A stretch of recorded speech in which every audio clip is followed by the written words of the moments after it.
तो गाइस कल हमने गुलाम का नियम देखा था और गुलाम के नियम से गुलाम बल की व्याख्या की थी। और हमारे पास गुलाम बल का जो सूत्र आया था, गुलाम बल का कुछ सूत्र इस प्रकार आया था।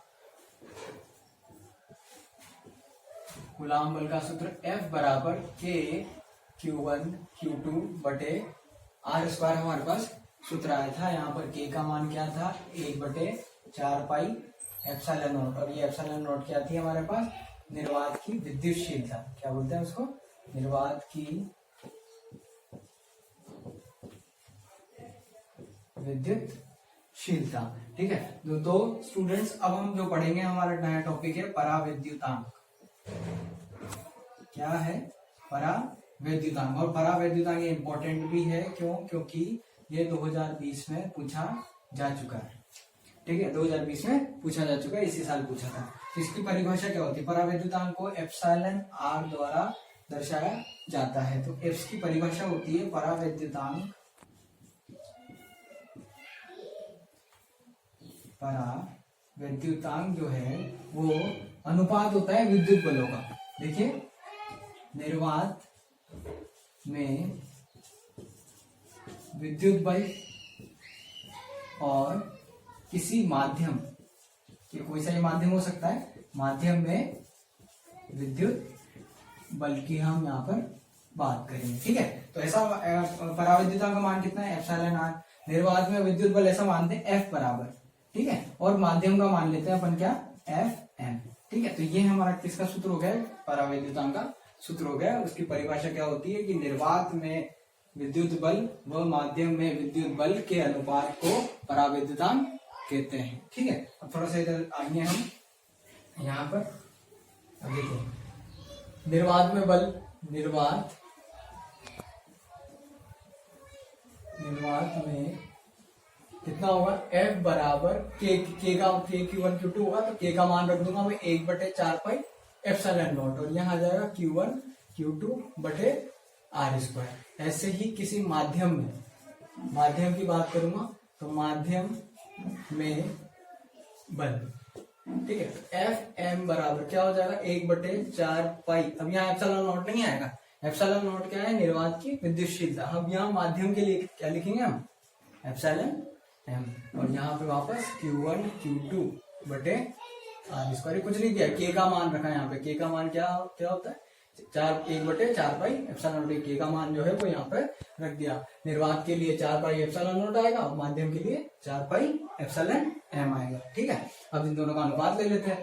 एप्सिलॉन R बराबर देखो 1/4 pi epsilon not into Q1 Q2 बटे R स्क्वायर, बटे पूरे में आएगा और Fm से भाग दे देंगे, तो 1/4 pi epsilon m into Q1 Q2 बटे R स्क्वायर। अब देखो Q1 बटे R स्क्वायर कैंसिल हो गया है। अब देखो इसको, तो एप्सिलॉन R बराबर, अब ये इसको ऐसे कैसे लिख देता हूं मैं, 1/4 पाई एप्सिलॉन नॉट इंटू, अब जब ये ऊपर जाएगा तो उल्टा हो जाएगा, तो क्या हो जाएगा, 4 पाई एप्सिलॉन m बटे 1। ठीक है, अब देखो 4 पाई से 4 पाई कट गया, तो एप्सिलॉन R बराबर क्या हुआ, एप्सिलॉन m बटे एप्सिलॉन नॉट। अब देखो हम यहाँ पे अगर माध्यम की विद्युतशीलता ज्ञात करना चाहते हैं, माध्यम की विद्युतशीलता यदि ज्ञात करना चाहते हैं, मतलब एप्सिलॉन m का मान क्या आएगा, एप्सिलॉन नॉट एप्सिलॉन R। कैसे आएगा, इसको इधर गुणा कर देंगे तो एप्सिलॉन m का मान आ जाएगा, तो एप्सिलॉन m बराबर एप्सिलॉन नॉट एप्सिलॉन R। ये क्या है हमारे पास, माध्यम की विद्युतशीलता। अच्छा, एक और कुछ चीजें बता देता हूं मैं आपको, जैसे कि कुछ माध्यमों के पराविद्युतांक दिए होते हैं हमको, कुछ माध्यमों के पराविद्युतांक,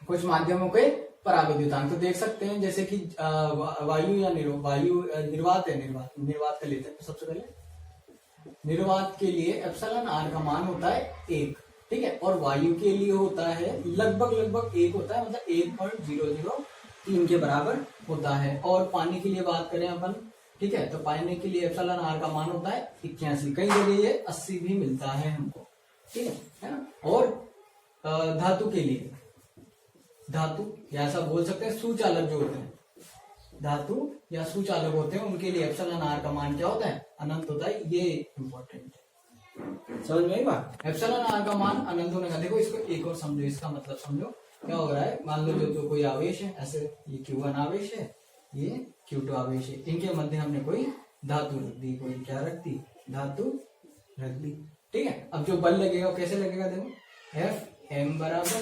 1/4 pi epsilon M Q1 Q2 बटे आर स्क्वायर। एप्सिलॉन एम का मान क्या होता है हमारे पास, एप्सिलॉन नॉट एप्सिलॉन आर, ये भी इंपॉर्टेंट है, इसको भी संबंध को याद रखें। तो एफ एम बराबर 1/4 पाई एप्सिलॉन एम के लिए क्या लगे, एप्सिलॉन नॉट एप्सिलॉन आर, यहाँ आ जाएगा Q1 Q2 बटे आर स्क्वायर। अब एप्सिलॉन आर का मान क्या रख दे अपन, अनंत रख देंगे, तो एफ एम का मान कितना आ जाएगा, 1/अनंत, और 1/अनंत कितना होता है, 0 के बराबर होता है। मतलब इन दोनों के मध्य Q1 Q2 के मध्य किसी प्रकार कोई बल कार्यरत नहीं हुआ। क्यों, क्योंकि इनके मध्य क्या रखी हुई, हमने धातु रखी हुई, और धातु का परावैद्युतांक कितना होता है, या सुचालकों के लिए परावैद्युतांक अनंत होता है। इसके कारण बल जो है वो कितना हो जाता है, 0 हो जाता है। ठीक है, स्टार्ट। तो गाइस अब हम पढ़ेंगे सदिश रूप में कुलाम बल। कुलाम बल का अदिश रूप अपन ने देखा है, F बराबर K Q1 Q2 बटे आर स्क्वायर। ठीक है, अब सदिश रूप में हम देखेंगे। सदिश रूप के लिए हम क्या करते हैं, ऐसे ये निर्देशांक ले लेते हैं, ये एक्स अक्ष होगी और ये वाई अक्ष। अब देखें इस जगह पे ऐसा करते हैं, इस बिंदु को ए बोल देते हैं, और यहाँ कौन सा आवेश है, Q1 आवेश है। ऐसे ही इस जगह पे बोल देते हैं Q2 है, और जिसको बोल देते हैं V।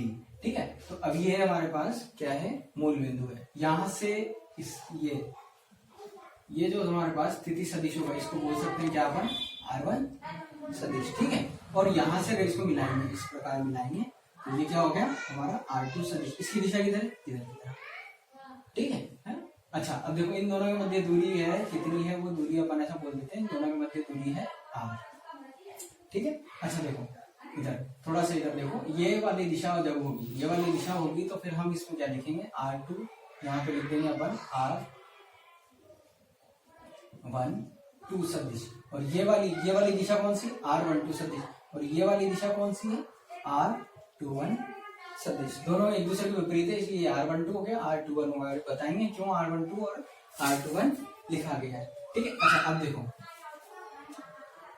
थोड़ा सा सदिशों के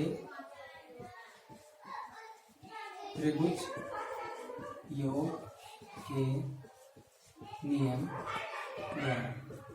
सदिश के त्रिभुज योग का नियम था, तो आपको याद होगा कैसे होता है। देखो अगर दो सदिश होते हैं, इस प्रकार होते हैं, इस प्रकार, ये हो गया हमारे पास A सदिश, ये हो गया हमारे पास B सदिश, तो परिणामी सदिश की दिशा कैसे होती है, इस प्रकार होती है, और ये पूरा एक त्रिभुज बन जाता है। तो यहाँ जो हम लिखते हैं वो क्या लिखते हैं, A सदिश प्लस B सदिश बराबर C सदिश। तो इसको देखो, इसके अंदर देखो, ये हो गया R2 सदिश, है ना। तो देखो ऐसा लिखा जा सकता है कि R2 सदिश प्लस R2 सदिश प्लस R12 सदिश। देखो ऐसे चल रहे हैं हम, ऐसे चल रहे हैं, तो R2 सदिश प्लस R12, क्योंकि ये दिशा किसकी है, R12। तो यहाँ हो गया प्लस R12 सदिश बराबर, अब देखो परिणामी सदिश किस दिशा में आएगा, इसके विपरीत दिशा में आएगा, मतलब कौन आएगा, R1 सदिश। तो ये हो गया हमारे पास R1 सदिश। तो यहाँ पे R12 सदिश बराबर क्या आ गया हमारे पास, R1 सदिश माइनस R2 सदिश। इसको बोल देते हैं हम समीकरण 1। बात समझ में आई यहाँ तक सबको। अच्छा थोड़ा और सिंपल अगर तुम्हें करना है, तो ये देखो R12 लिखा है, तो 1 वाला पहले आ रहा है, तो R1 पहले आ जाएगा, और 2 वाला बाद में आ रहा है, तो R2 बाद में आ जाएगा। ठीक है, अच्छा इसी प्रकार हम ऐसे लिख सकते हैं क्या, इसी प्रकार देखो 2 और 1 को उल्टा कर देंगे, तो R21 सदिश बराबर यहाँ हो जाएगा R2 सदिश माइनस यहाँ हो जाएगा R1 सदिश। ये हो गया हमारे पास समीकरण 2। यदि हम दोनों समीकरणों को देखें, समीकरण 1 व 2 को देखें, समीकरण 1 व 2 से, तो क्या देख सकते हैं, देखो इस दोनों के एक दूसरे क्या है, विपरीत है ना। ऐसा लिखा जा सकता है ना, R21 सदिश बराबर माइनस के R12 सदिश, है ना। इसको लिख सकते हैं ऐसा, इसको माइनस से गुणा करो, देखो ये R21 ये ना, है ना, और ये R12 ये रहा, तो R12 को माइनस से गुणा, इसको माइनस से गुणा करेंगे तो माइनस R1 प्लस R2, तो देखो माइनस R1 प्लस R2, तो दोनों एक दूसरे के विपरीत है, और दोनों R12 और R21 की दूरी क्या है, AB के बराबर है, तो परिमाण क्या है, दोनों का बराबर है। देखिए यदि हम परिमाण की बात करेंगे, परिमाण की बात करेंगे तो R12 का परिमाण, R12 का परिमाण R21 के बराबर है, और ये किसके बराबर है, AB के बराबर है। ठीक है, ऐसे ही दिशा की यदि बात करेंगे, दिशा की यदि बात करेंगे तो R12 कैप, देखो इधर इधर देखो, R21 लिख लेंगे अपन, R21 कैप, कैप क्या करती है, दिशा बताने का काम करती है, बराबर माइनस के R12 कैप, क्यों, क्योंकि इन दोनों की दिशा विपरीत है। अच्छा एक और चीज देखो, Q2 पर Q1 द्वारा लगने वाला विद्युत बल, इसको छोटा लिख रहा हूं थोड़ा सा, विद्युत बल Q2 पर, किस पर लग रहा है, Q2 पर, तो कैसे आएगा F। ठीक है गाइस, तो हम Q2 पर Q1 द्वारा लगने वाला विद्युत बल ज्ञात कर रहे हैं, तो F21 लिखा है, किस पे लग रहा है, 2 पर, किसकी द्वारा लग रहा है, 1 पर, तो इसलिए 2 पहले आया, 1 बाद में आया। ठीक है, इसका सूत्र हो जाएगा, क्या हो जाएगा, K Q1 Q2 बटे R स्क्वायर, R स्क्वायर मतलब क्या हो जाएगा, R21 का स्क्वायर, तो R21 का स्क्वायर ऐसे लिख दें। ठीक है, और यहाँ पे ये तो क्या हो गया, परिमाण हो, ठीक है, और यहाँ इसकी दिशा भी बतानी पड़ेगी, तो R21 कैप लगा दें। ठीक है, अच्छा एक और चीज देख सकते हैं अपन, इसको अपन ऐसा लिख सकते हैं, F21 सदिश बराबर K Q1 Q2 बटे, इसको ऐसा लिखा जा सकता है R21 सदिश का होल स्क्वायर, और यहाँ आ जाएगा R21 कैप। ये हो गया हमारे पास समीकरण, इसको बोल सकते हैं अपन समीकरण, इसको बोल देते हैं अपन 3 है ना, इसको 4 बोल देते हैं, और ये हो जाएगा हमारे पास समीकरण 5। ठीक है, इसी प्रकार हम Q1 पर Q2 द्वारा लगने वाला विद्युत बल, तो देखो क्या हो जाएगा, F12 सदिश हो जाएगा, F12 सदिश देखना क्या कैसे लिखेंगे, K Q1 Q2 बटे, और यहाँ क्या आ जाएगा, R12 का वर्ग आ जाएगा, और यहाँ आ जाएगा R12 कैप। ठीक है, अब थोड़ा सा इधर देखते हैं आगे कि अब ये इसको ऐसा लिखा जा सकता है ना, F12 सदिश बराबर K Q1 Q2 बटे, इसको इस प्रकार लिखा जा सकता है R12 सदिश का स्क्वायर, और यहाँ लिख सकते हैं अपन R12 कैप। ठीक है ना, अब देखा थोड़ा सा देखो इधर, समीकरण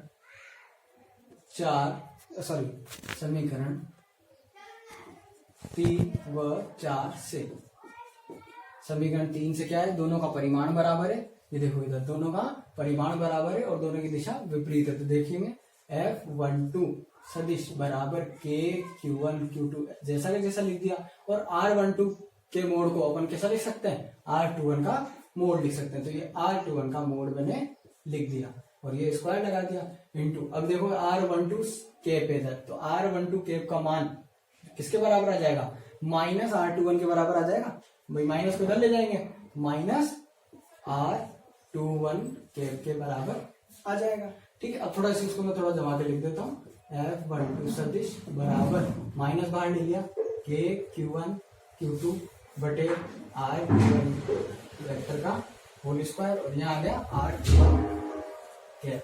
ठीक है, अब ये देखो ये किसका मान हो गया, क्या ये मेरे पास F21 का मान हो गया, तो यहाँ लिख देंगे समीकरण 5 से क्या लिख सकते हैं, F12 सदिश बराबर माइनस की जगह माइनस आ जाएगा, और यहाँ आ जाएगा F21 सदिश।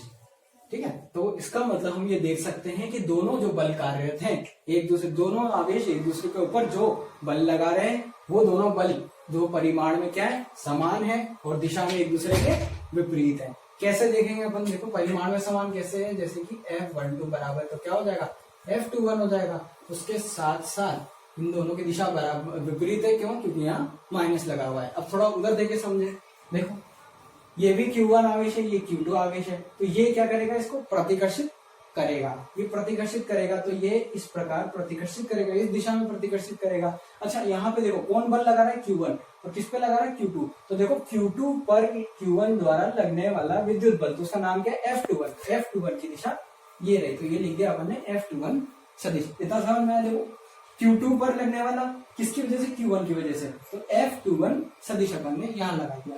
इसी तरीके से ये R21 सदिश इस दिशा में था, समझ में आई बात, ठीक है। अब देखना इधर देखो Q1 पर, अब देखो Q1 पर Q2 किधर बल लगाएगा, Q2 जो है Q1 को किधर भगाएगा, उधर बाहर भगाएगा। क्यों, क्योंकि ये भी धनात्मक है, ये भी धनात्मक है, प्रतिकर्षित करेगा। तो Q2 जो है Q1 को किधर प्रतिकर्षित करेगा, इस दिशा में प्रतिकर्षित करेगा, और ये हो जाएंगे हमारे पास F12 सदिश। तो देख सकते हैं F21 और F12 दोनों एक दूसरे के क्या है, विपरीत है, ठीक है। और एक और चीज यहाँ पे ध्यान रखने वाली बात है, दोनों क्या, मुझे एक चीज ये बताओ कि यहाँ पर न्यूटन के तृतीय नियम की पालना हो रही है या नहीं हो रही। न्यूटन के तृतीय नियम क्या कहता है कि हर क्रिया की एक समान एवं उलट प्रतिक्रिया होती है। तो अपन क्रिया मान लेते हैं, क्रिया कौन सी मानते हैं, F21 हमारी क्रिया है, तो उसके समान मतलब परिमाण में समान कौन, F12, और दिशा में विपरीत, तो माइनस लग गया था। तो ये न्यूटन के तृतीय नियम की पालना भी करती है, ठीक है। आई बात समझ में, है ना, ठीक है। अच्छा एक और चीज, इसको केंद्रीय बल भी बोलते हैं, क्या बोलते हैं, केंद्रीय बल। केंद्रीय बल क्यों बोलते हैं, क्योंकि दोनों आवेशों को मिलाने वाली रेखा के अनुदिश ही ये कार्य करता है। आई बात समझ में, ठीक है। चलो हमने अभी कूलाम के नियम के द्वारा क्या देखा कि F21 सदिश बराबर माइनस के F12 सदिश। तो पहली चीज अपन क्या देख सकते हैं यहाँ पे, पहली चीज ये न्यूटन के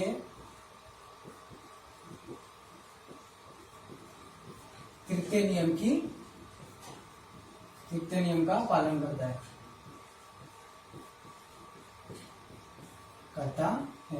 दूसरा विद्युत बल जो है, कौन, विद्युत बल जो है कैसा बल है, संरक्षी बल है। कैसा बल है, संरक्षी बल है। क्योंकि यह व्युत्क्रम वर्ग के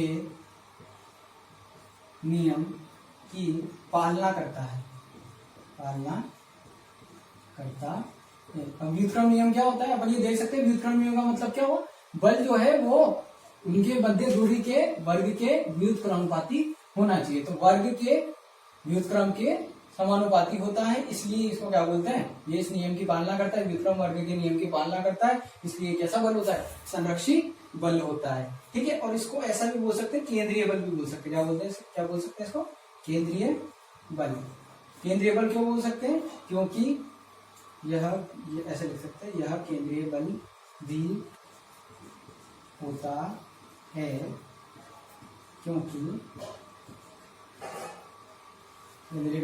है क्योंकि यह दोनों आवेशों को मिलाने वाली रेखा, दोनों आवेशों को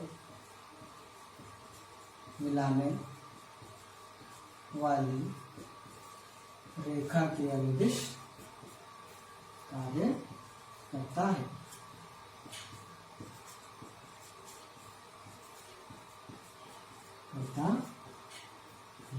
ठीक है स्टूडेंट, से पूरा आगे समझ में पहला तो क्या है, तृतीय नियम की पालना करता है। दूसरा विद्युत बल संरक्षी बल है, क्यों, क्योंकि व्युत्क्रम वर्ग के नियम की पालना करता है। तीसरा क्योंकि ये कैसा बल होता है, केंद्रीय बल होता है। केंद्रीय बल होता है क्यों, क्योंकि ये दोनों आवेशों को मिलाने वाली रेखा के अनुदिश कार्य करता है। अब हम अगला टॉपिक जो है हमारा सिंपल सा टॉपिक है ना, ठीक है। क्या है, कूलाम के नियम की कमियां।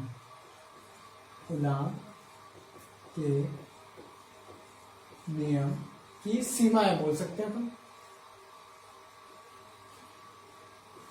कूलाम के नियम की सीमाएं, ठीक है। तो पहली सीमा देखो, पहली सीमा अपन ने बात की है, अपन क्या पढ़ रहे हैं, स्थिर विद्युत की। क्या पढ़ रहे हैं, स्थिर विद्युत की। तो यह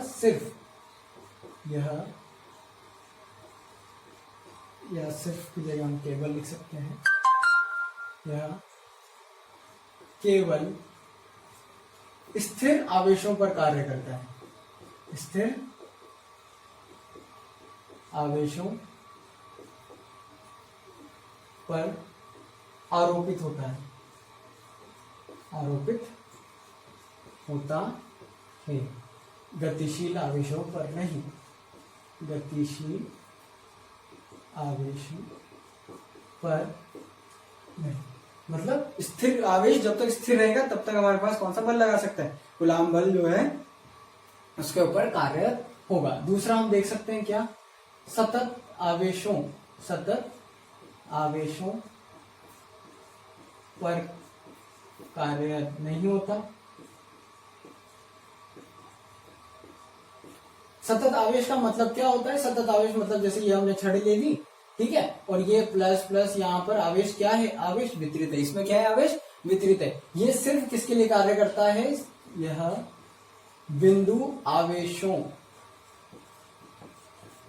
पर कार्यरत होता, इसे पूरा लिख देते हैं, कार्यरत होता है, ठीक है, बिंदु आवेशों पर कार्यरत होता है, सतत आवेशों पर कार्यरत नहीं होता। हम इन दोनों आवेशों के मध्य बल कार्य की गणना जो है नहीं कर सकते, लेकिन बिंदु आवेश जैसे कि Q1 है और ये Q2 है तो इन दोनों के मध्य ज्ञात कर सकते हैं। अभी बात समझ लो। तीसरी सीमा ये है, इसकी तीसरी सीमा बहुत कम बताई जाती है, यह नाभिक के अंदर कार्यरत नहीं होता, यह नाभिक के अंदर कार्यरत नहीं होता है, ठीक है ना, मतलब इसकी परास जो है हमेशा 10 की घात -15 से अधिक ही होगी। आई बात समझ में, ये नाभिक के अंदर कार्यरत नहीं कर सकता है, मतलब प्रोटॉन और प्रोटॉन न्यूट्रॉन के मध्य हम किसी प्रकार का कूलाम बल की गणना नहीं कर सकते हैं। वहां पर हमारे पास जो बल आता है वो नाभिक के बल आता है। कूलाम बल सिर्फ कहाँ लगता है, नाभिक के बाहर लगता है, नाभिक के अंदर कौन सा बल लगता है, नाभ के बल लगता है, ठीक है। आई बात समझ में, तो ये हमारा टॉपिक जो है आज यहाँ। अगला टॉपिक है हमारा क्या है, अध्यारोपण का सिद्धांत। अध्यारोपण का सिद्धांत बहुत सिंपल से, कुछ भी नहीं है इसका, ठीक है। कैपिटल क्यू आवेश है और ऐसे विभिन्न प्रकार के आवेश यहाँ रखे हुए हैं, Q1, Q2, Q3 और मानना कितने रखे हुए हैं, N आवेश यहाँ पर रखे हुए हैं। तो इस Q आवेश पर हमको इन सबके द्वारा कुल बल जो कार्यरत होगा वो ज्ञात हमको करना है। अच्छा देखो, Q1 की वजह से इसके ऊपर, क्योंकि ये भी धनावेशित है, ये भी धनावेशित है, F जो बल लगेगा वो किस प्रकार लगेगा, इस प्रकार लगेगा, क्या बोल देंगे, F1 सदिश। Q2 के कारण, देखो Q2 के कारण यहाँ पे बल लगेगा इस दिशा में, तो ये हो जाएगा हमारा F2 सदिश। Q3 के कारण लगेगा तो इस प्रकार लगेगा, तो ये हो जाएगा F3 सदिश, और Qn के कारण लगेगा तो ये हो जाएगा हमारे पास Fn सदिश, ठीक है। अब हमको किस पे बल कार्यरत बल याद करना है, Q पर कार्यरत कुल बल, Q पर कार्यरत कुल विद्युत बल। अच्छा ऐसा देख सकते हैं, यहां पर ऐसा मान सकते हैं कि बल जो है, माना कि परिणामी बल कितना होगा, F सदिश होगा, ठीक है। अब चूंकि बल कैसी राशि है, सदिश राशि है, तो इसमें क्या करना होगा हमको, परिणामी बल ज्ञात करने के लिए उनका सदिश योग हमको लेना होगा। सदिश योग मतलब F1 सदिश प्लस F2 सदिश प्लस F3 सदिश प्लस डैश कहां तक, Fn सदिश। आई बात समझ, अब कुछ नहीं करना है, हमको इनका मान रख देना है बस। अब F1 का मान जैसे रखेंगे, K Q1 Q2, मतलब देखो K